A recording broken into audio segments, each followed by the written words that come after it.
इससे पहले हमने कई बार इस चीज को डिस्कस किया है कि जो स्टूडेंट्स प्रिपरेशन करते हैं किसी भी कॉम्पिटिटिव एग्जाम्स की, पीसीएस, यूपीएससी, एपीओ, जुडिशरी, तो इसके अंदर जो सबसे अहम पार्ट होता है इन एग्जाम का वो मेंस एग्जाम होता है।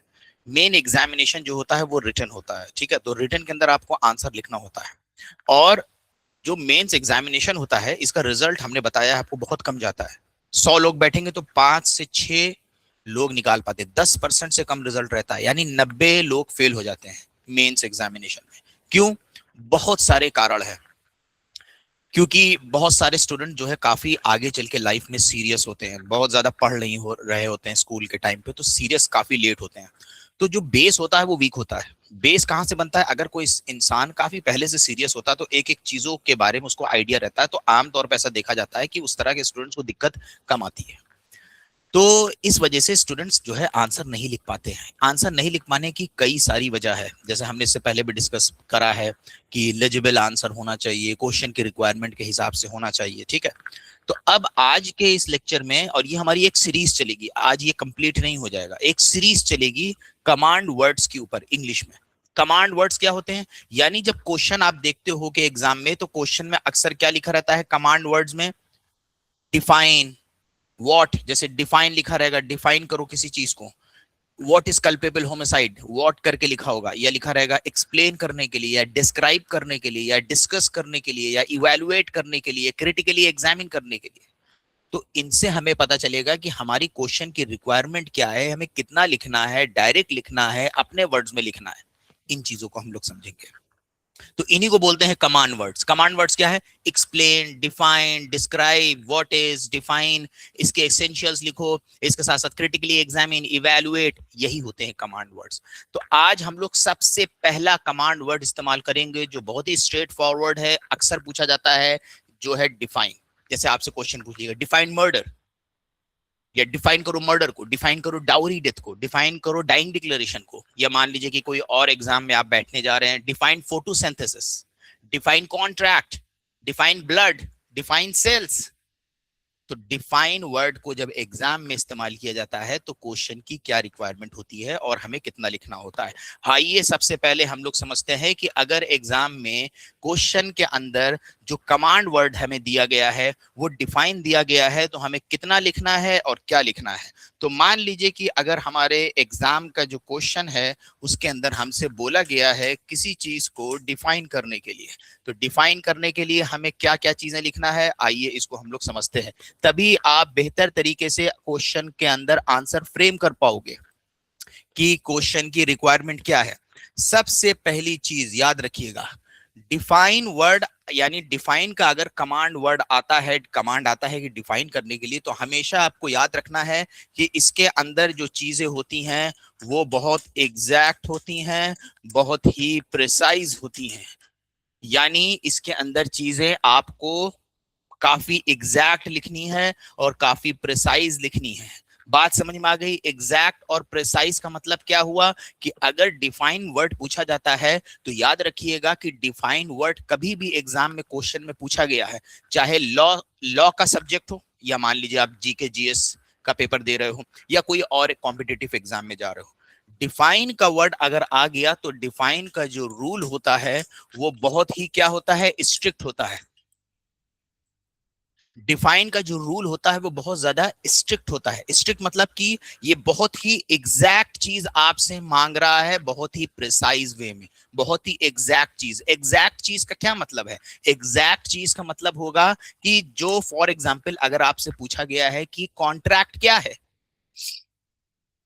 अगर आपसे पूछा गया है कॉन्ट्रैक्ट क्या है, पूछा गया है डिफाइन कॉन्ट्रैक्ट, तो एग्जैक्ट और प्रिसाइज क्या होगा कि जो कॉन्ट्रैक्ट की आपने डेफिनेशन पढ़ी है, फॉर एग्जांपल सेक्शन 2H के अंदर, वो डेफिनेशन आपको इंडियन कॉन्ट्रैक्ट एक्ट की लिखनी पड़ेगी। या मान लीजिए कि कोई और डेफिनेशन आपने पढ़ी है, आपने मान लीजिए फॉर एग्जांपल फोटोसिंथेसिस क्या होता है, सेल्स क्या होते हैं, ब्लड क्या होता है, ठीक है, अगर आपने जो एग्जैक्ट डेफिनेशन उसकी पढ़ी है वो एग्जैक्ट डिफिनेशन लिखी जाती है जब डिफाइन के लिए पूछा जाता है। इसका रूल बहुत स्ट्रिक्ट होता है, आपको अपनी लैंग्वेज का इस्तेमाल नहीं करना है। अगर देखिए आपने एग्जैक्ट और प्रिसाइज जो डिफिनेशन दी गई है 2H के अंदर, अगर आपने उसको हू बहू कोट कर दिया, एग्जैक्टली वैसे ही कर दिया, तो आपका नंबर सबसे ज्यादा आएगा, हाई रहेगा आपका मार्क्स। ठीक है, मतलब हम आपके ही रैंकिंग के हिसाब से बता रहे हो।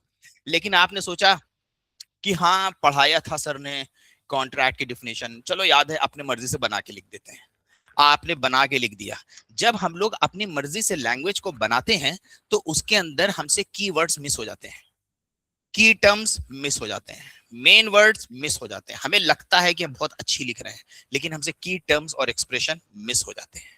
तो जब वो मिस हो जाएंगे, तो अगर आपने अपनी लैंग्वेज में लिखा, ओन लैंग्वेज, आपने अपनी लैंग्वेज में लिखा, तो मार्क्स आपको फिर भी मिलेंगे। तो जैसे इसके अंदर आपको फॉर एग्जांपल एग्जैक्ट डिफिनेशन लिखने में आपको मिला है 5, तो इस जगह पे अगर आप अपनी लैंग्वेज में लिखेंगे तो आपको मिलेगा 2.5। क्यों? क्योंकि आपसे एग्जैक्ट और जो की टर्म्स होते हैं वो मिस हो जाएंगे। आपको लगेगा कि आप सही लिख रहे हो, लेकिन आप, क्योंकि आपका कॉन्सेप्ट बहुत ही ज्यादा स्ट्रांग होना चाहिए, तभी आप डेफिनेशन को बहुत अच्छे से समझ पाओगे। अगर आपने अग्रीमेंट और कॉन्ट्रैक्ट को मिला के लिख दिया, इसका मतलब आपको समझ ही नहीं आई डिफिनेशन। क्योंकि एग्रीमेंट, आप बता दोगे एग्रीमेंट से रिलेटेड कोई बात, एग्रीमेंट और कॉन्ट्रैक्ट दोनों अलग चीजें होती हैं। तो इसके अंदर कॉन्ट्रैक्ट डिफाइन करने के लिए पूछा गया है, तो क्या हो जाएगी, डेफिनेशन गलत हो जाएगी। तो क्या करना है आपको, अगर डिफाइन पूछा गया है तो डिफाइन का रूल जो होता है बहुत स्ट्रिक्ट होता है। तो इसके अंदर आपको एग्जैक्ट और प्रिसाइज लिखना है। तो एग्जैक्ट और प्रिसाइज, मान लीजिए कि किसी चीज को डिफाइन किया गया है, या किसी स्कॉलर ने उसको कोई डिफाइन किया है, आप उस स्कॉलर को, या कोई ज्यूरिस्ट है या कोई एक्सपर्ट है उसने डिफाइन किया, उसकी डिफिनेशन कोट कर सकते हैं। या मान लीजिए कि कोई डिक्शनरी में डिफिनेशन दिया है, ऑक्सफोर्ड डिक्शनरी के अंदर दी गई है, आप उस डिफिनेशन को कोट कर सकते हैं। तो इसलिए अगर एग्जाम में जब डिफाइन पूछा जाता है तो डिफाइन का रूल बहुत स्ट्रिक्ट होता है, इसमें बहुत ही एक्स्ट्रा एग्जैक्ट और प्रिसाइज डिटेल मांगी जाती है। अब ये एक तो एक चीज हो गई। अब ध्यान रखिएगा, ये जो डिफाइन होता है, ये डिफाइन होता है आम तौर पे, ये जो डिफाइन अगर क्वेश्चन के अंदर कमांड के तौर पे दिया जाता है, ये ज्यादा मार्क्स का नहीं होता है। जैसे कि 3 मार्क्स का हो गया, या तो 5 मार्क्स का हो गया। आम तौर पे इसको 5 से ज्यादा का नहीं पूछा जाता है, क्योंकि डिफाइन के अंदर they are expecting the exact details, the exact statutory definition. So they expect the exact definition. So when they ask you to something to define, so they expect the exact and statutory definition. तो generally वो 5 marks में 3 marks में cover हो जाएगी। ठीक है, या तो ये ऐसे करेंगे, अगर सिंगल पूछेंगे तो 3 या 5 मार्क्स में आएंगी।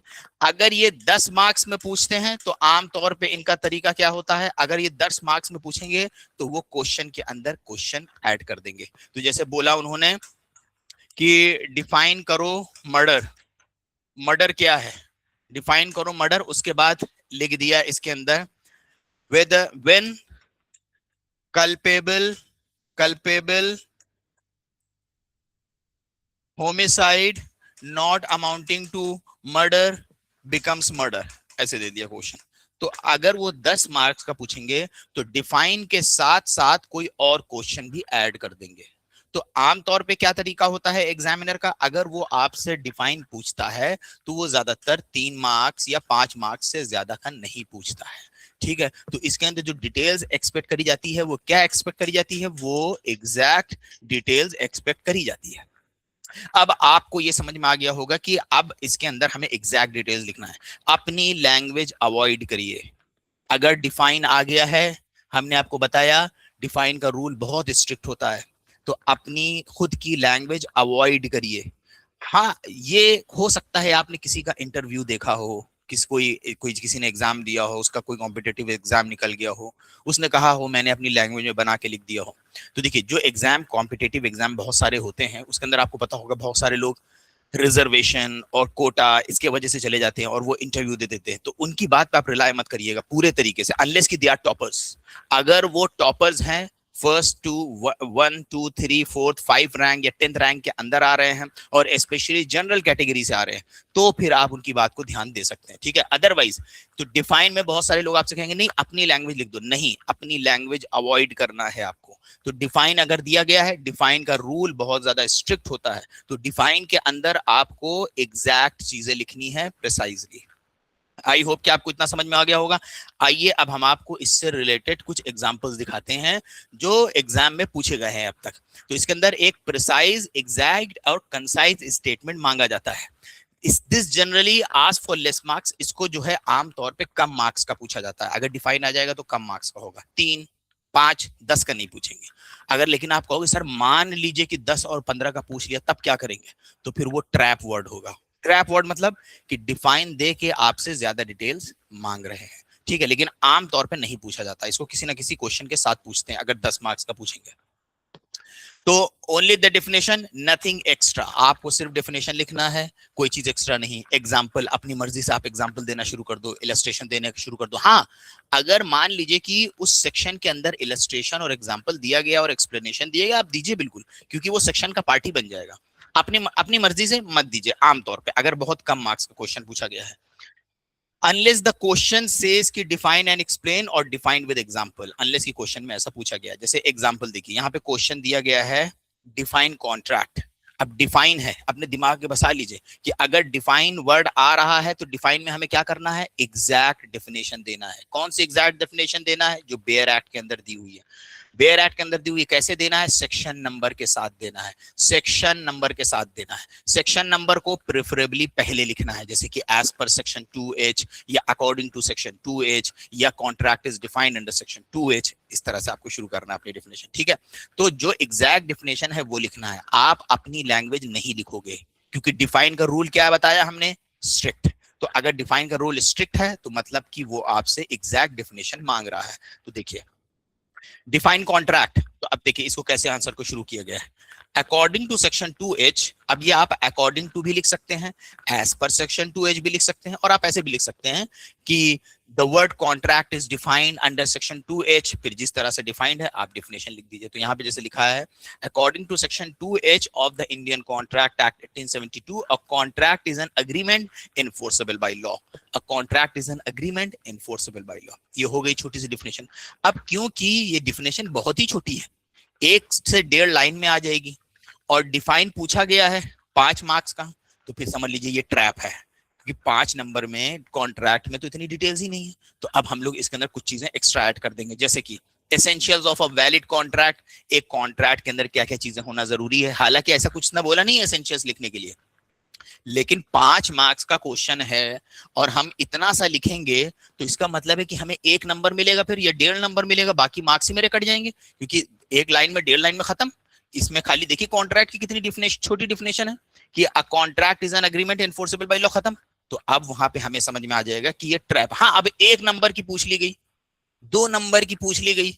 मान लीजिए कि एक क्वेश्चन आपसे पूछा गया है, लिखा गया डिफाइन द फॉलोइंग वर्ड्स, और उसमें लिख दिया 5 नंबर और 5 टॉपिक दे दिया, कॉन्ट्रैक्ट, अग्रीमेंट, कंसिडरेशन, कई पॉइंट्स दे दिए। तब 1 नंबर में आप खाली डिफिनेशन लिखोगे, काम हो जाएगा।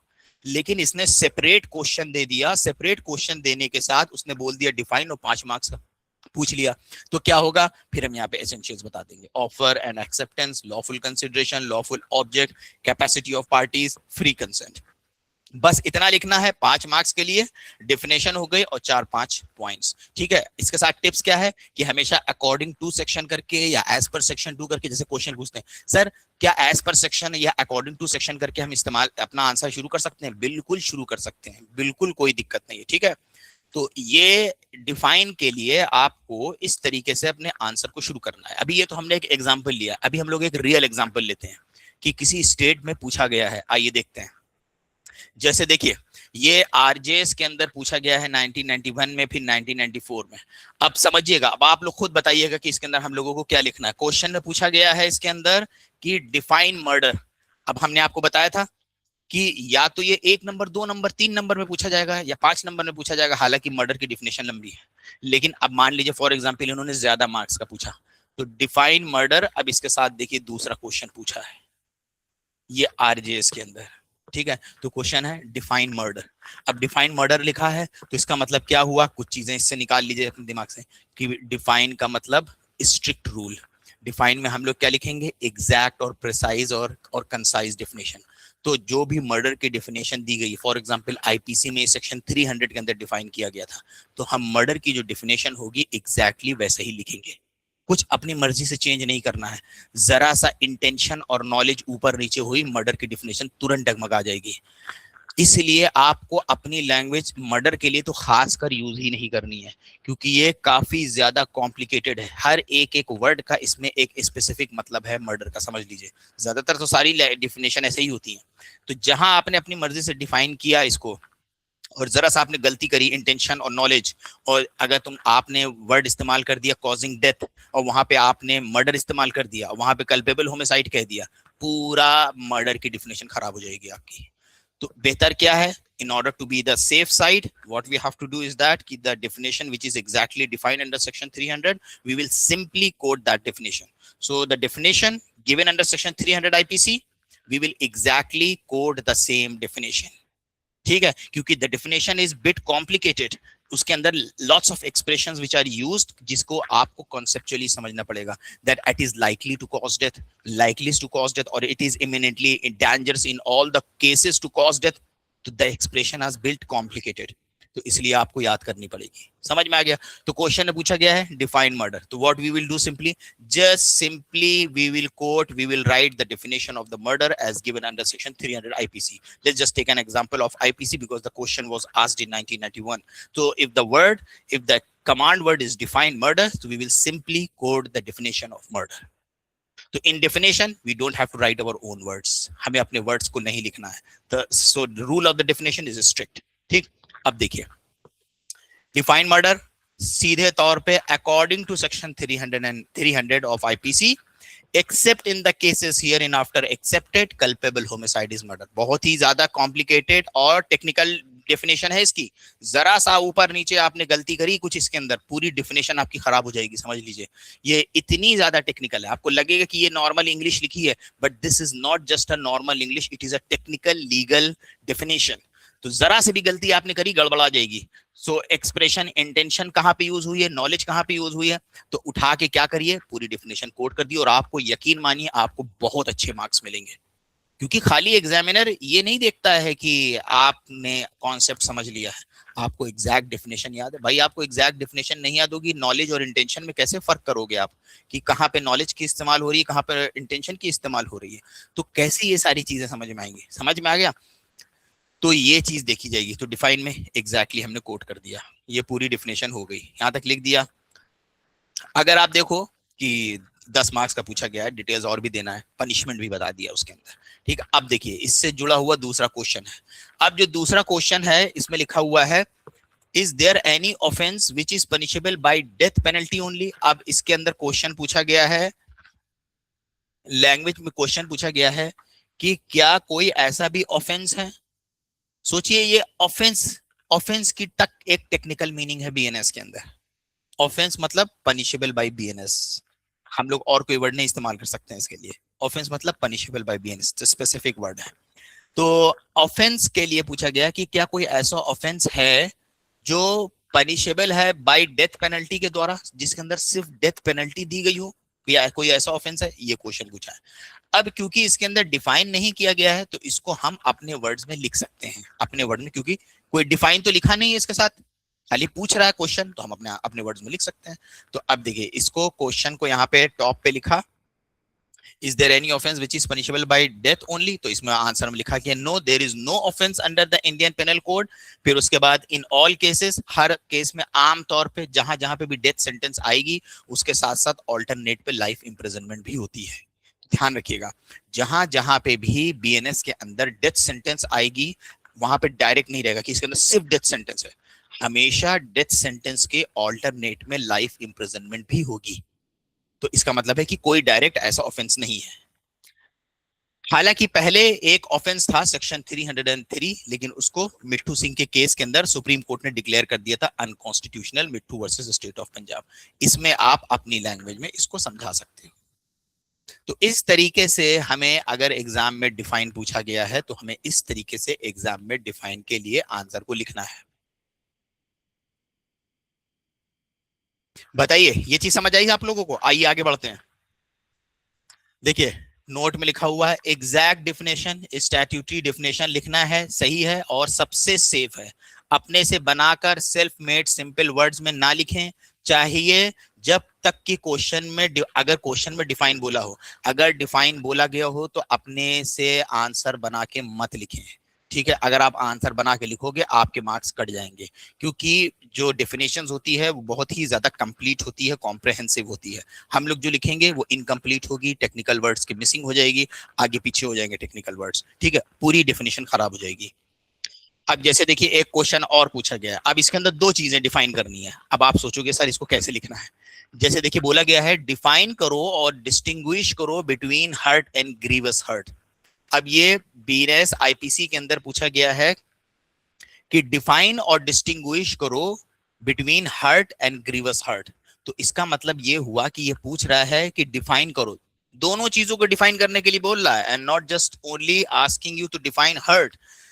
अब क्वेश्चन देखिए किस तरह से लिखा गया, डिफाइन एंड डिस्टिंग्विश, डिफाइन करो डिस्टिंग्विश करो, किसको किसको डिफाइन और डिस्टिंग्विश करें, हर्ट को और ग्रीवस हर्ट को।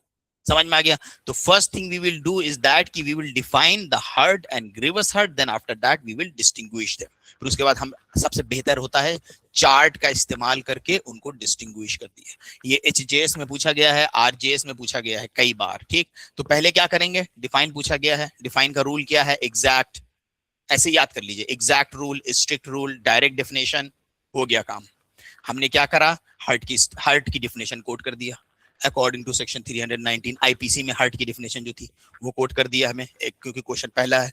फिर हर्ट की कोट कर दिया क्योंकि the question is asking to define the hurt और grievous hurt, both the expressions must be defined as per the question. तो both the expression will be defined, so we will define both the expressions hurt and grievous hurt. तो first we will define the hurt, then we will define the grievous hurt, दोनों चीजें define कर दी। अब आगे पूछा गया है उनको डिस्टिंग्विश करो। डिस्टिंग्विश मतलब उनके बीच में जो डिफरेंसेस हैं उसको लिखो।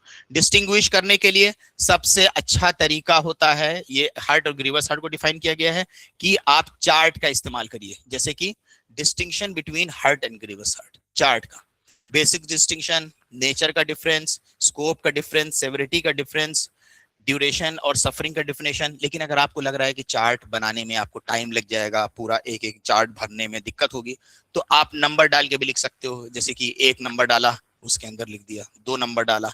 चार्ट जो होता है ज्यादा मार्क्स एक्सपेक्ट करता है, तो चार्ट वगैरह डायग्राम वगैरह बहुत अच्छा माना जाता है आंसर लिखने में। ठीक है, जो आपकी बातों को बहुत अच्छे से कन्वे कर देगा। आइए आगे बढ़ते हैं। ये आपने देखा कि किस तरीके से हम लोगों ने जो है देखा कि डिफिनेशन में चीजें आती हैं। एग्जाम टिप्स 5 से 8 मार्क्स के लिए परफेक्ट है। अगर टाइम कम हो तो आप टेबल की जगह पॉइंट वाइज भी लिख सकते हैं। डिफिनेशन के अंदर एग्जैक्ट स्टैट्यूटरी लिखना पड़ेगा, याद रखिएगा इसको। टोटल लेंथ जो है आप लिख सकते हो 2 पेज, डिपेंड करता है, 10 से 12 मार्क्स है। अब एक चीज और आई इससे रिलेटेड, अगर मान लीजिए कि डिफाइन ना दे के पूछा गया है what is murder, what is hurt, what is grievous hurt, आइए इसको समझते हैं। अब जरूरी तो नहीं है कि हमेशा डेफिनेशन ही पूछे आपसे। अब आपसे जरूरी तो नहीं है कि डेफिनेशन पूछे, डेफिनेशन के अलावा आपसे ऐसे भी तो पूछ सकता है। जैसे फॉर एग्जांपल आपसे क्वेश्चन पूछ ले what is hurt, what is hurt पूछ लिया, या पूछ लिया व्हाट इज मर्डर, ये पूछ लिया।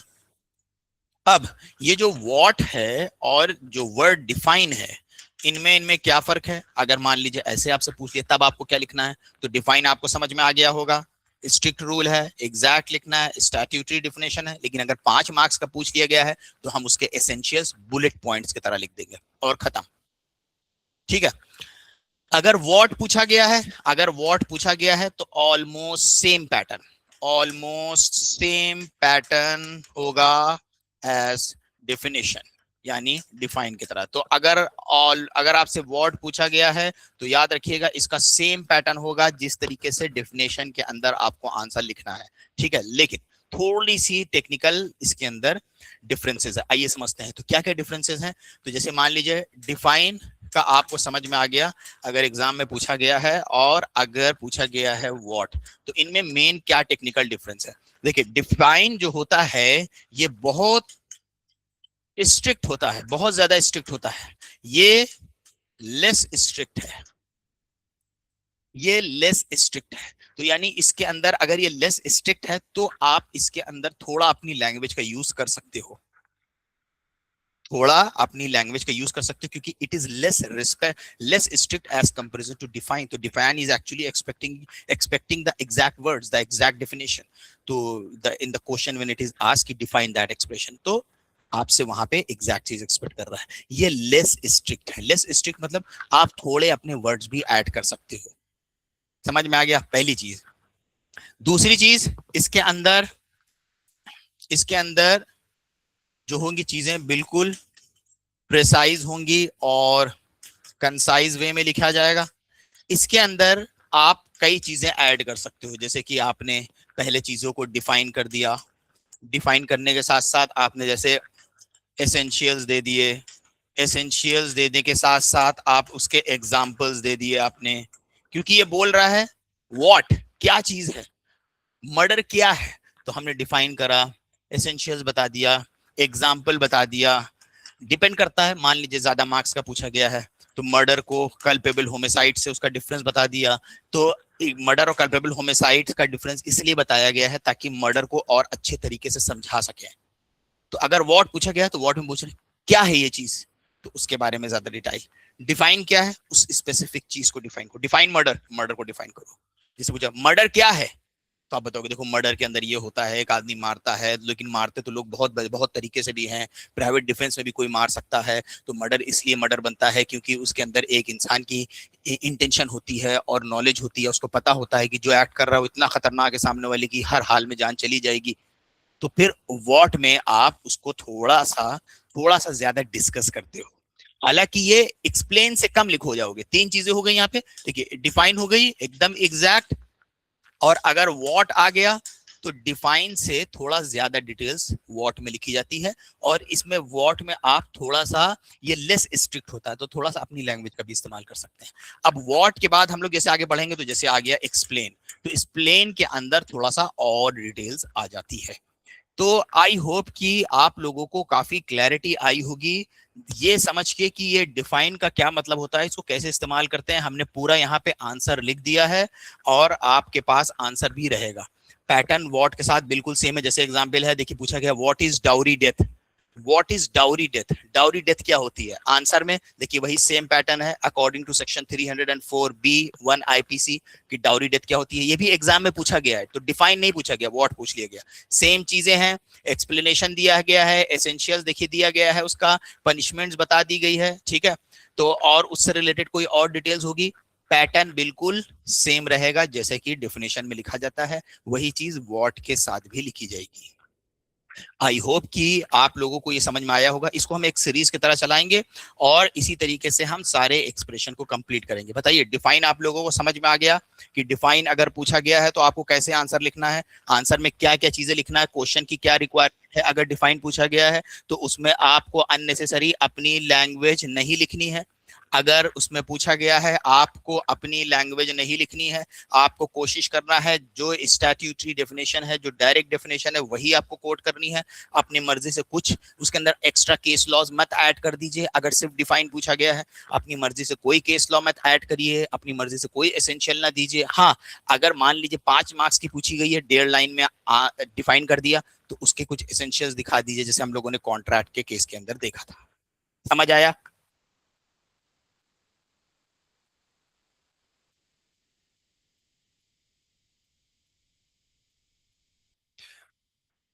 मर्डर में मर्डर में एक्सेप्शन भी लिखना है, बिल्कुल बिल्कुल आप लिखेंगे। मर्डर का अगर डिफाइन करने के लिए बोला है तो जो पूरी डिफिनेशन है मर्डर की, क्योंकि जो मर्डर की डिफिनेशन होती है वो एक्सेप्शन के साथ मिलके ही कंप्लीट होती है। बात समझ में आ गई?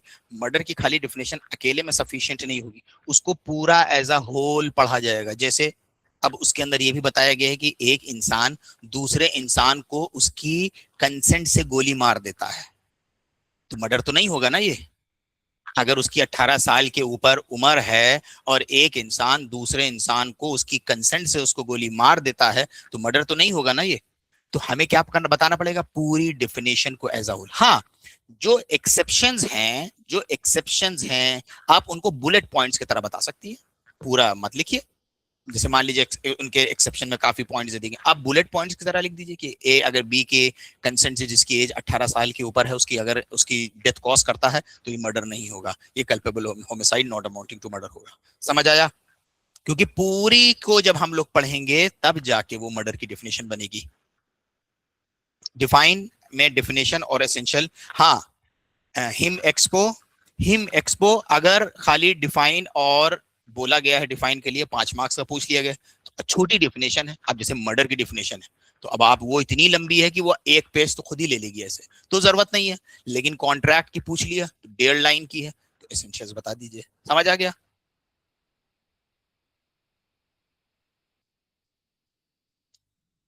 चाहे फिर वो 5 मार्क्स का ही पूछे होगा। हाँ, फिर आपको डिफाइन करना पड़ेगा। हाँ, लेकिन आप ये कर सकते हो कि आपको ये भी देखना पड़ेगा ना, देखिए थोड़ा दिमाग से चलना है हमें। हमें ये भी देखना पड़ेगा हमारे पास कितना टाइम दिया गया है। 1 घंटे का पेपर है, अगर हम मर्डर में ही सारा टाइम लगा देंगे तो फिर हम आगे कैसे लिखेंगे? तो उस जगह पे क्या करिए, जो मर्डर के अंदर आगे के पार्ट है उनको बुलेट पॉइंट्स में लिख दीजिए, मतलब एक एक लाइन में। जो आपको पता है उसको एक एक लाइन में लिख दीजिए। समझ में आ गया? जो शुरू का पार्ट है मर्डर का वो बहुत इंपॉर्टेंट है, बहुत टेक्निकल है वो। तो इसी तरीके से सारे एक्सप्रेशन को हम कंप्लीट करके आपको बताएंगे कि आपको आंसर में एक्चुअली में क्या लिखना है। ठीक है, तो आई होप कि आप लोगों को क्लैरिटी आई होगी। आज के लेक्चर में बस इतना ही। Thank you everyone, thank you everyone for your appreciation, thank you Samreen. तो आई होप कि आप लोगों के काफी डाउट्स क्लियर हुए होंगे। सर बीएनएस का कल का लेक्चर कब ऐड होगा? आई होप कि आप लोगों के काफी डाउट्स क्लियर हुए होंगे। आज के इस लेक्चर में बीएनएस का लेक्चर ऐड हो जाएगा अरुण। ठीक है, थैंक यू एवरीवन। सर इतना टेक्निकल है कि एक क्वेश्चन में एआई भी कंफ्यूज हो गया था, एपीयू में पूछा था। हाँ, तो ये चीज है, तो वही हमने बताया ना, कोशिश करिए कि अपने मर्जी से अपनी मर्जी से आंसर मत बनाइए। जो बहुत सारे लोग कह देते हैं मैंने अपने आप से बना के लिखा था और मैंने जुडिशरी निकाल लिया, उनकी बात मत सुनिए। अगर कोई किसी की लक अच्छी है निकल गया, या मान लीजिए कोई रिजर्वेशन से निकल गया, या मान लीजिए कि बहुत सारी वैकेंसी आ गई थी और किसी का सिलेक्शन हो गया, तो वो एग्जैक्टली exactly आपको नहीं गाइड कर पाएगा। भले ही वो जुडिशियल ऑफिसर होगा, वो आपको नहीं गाइड कर पाएगा। सही बता रहा हूं मैं आपको। तो अगर आप सोचोगे कि he is a judicial officer, चलो उसकी ओपिनियन ले लेंगे, अनलेस कि वो जनरल कैटेगरी का हो और टॉप 3 या 5 के अंदर आता हो, तब आप उसकी बात को ध्यान दीजिएगा। ठीक है, तो इसलिए बहुत सारे आपको लोग मिलेंगे जो कहेंगे कि हाँ मैं अपनी लैंग्वेज में लिख देता हूं, लेकिन हमने आपको बता दिया डिफाइन का रूल बहुत ज्यादा लिमिटेड होता है, बहुत एग्जैक्ट और प्रिसाइज चीजें इसके अंदर मांगी जाती है। अपनी मर्जी से लिखोगे आंसर खराब हो जाएगा आपका, क्योंकि आप एग्जैक्टली उस चीज को अपने वर्ड में डिफाइन नहीं कर पाओगे। जो की टर्म्स हो जाएंगे मिस हो जाएंगे आपसे। समझ में आ गया? अगर आपको फॉर एग्जाम्पल हार्ट, आपको पता है हार्ट क्या होता है, ठीक है, आपसे पूछा गया कि हार्ट को डिफाइन करो, आपने हार्ट को डिफाइन कर दिया। आप अपने कॉन्सेप्ट से डिफाइन करोगे कि हार्ट का मतलब किसी को चोट लगना, लेकिन उसकी एग्जैक्ट की टर्म्स यूज हुए हैं हार्ट के डेफिनेशन के अंदर, कि हार्ट के अंदर किसी को इन्फर्मिटी हो जाती है, कोई इंसान को पेन होने लग जाता है, तो ये चीजें, या किसी इंसान को डिसीज हो जाती है तभी वो हार्ट बनता है। जैसे ग्रीवस हर्ट, आप कह दोगे ग्रीवस हर्ट में जिसको बहुत गहरी चोट लग जाए, नहीं, स्पेसिफिक है डेफिनेशन कि किसको ग्रीवस हर्ट बोला गया है। बात समझ में आ गई? आप अपने वर्ड्स में लिखोगे, की टर्म्स मिस हो जाएंगे, की टर्म्स मिस हो जाएंगे, मार्क्स कट जाएगा आपको। इसी वजह से बच्चे नहीं निकाल पाते हैं। तो ये चीजें, बेसिक चीजें समझने की जरूरी है। ठीक है, तो आई होप कि आपको काफी क्लैरिटी आई होगी। आज के लेक्चर में बस इतना ही। Thank you everyone for joining and watching. Have a good day.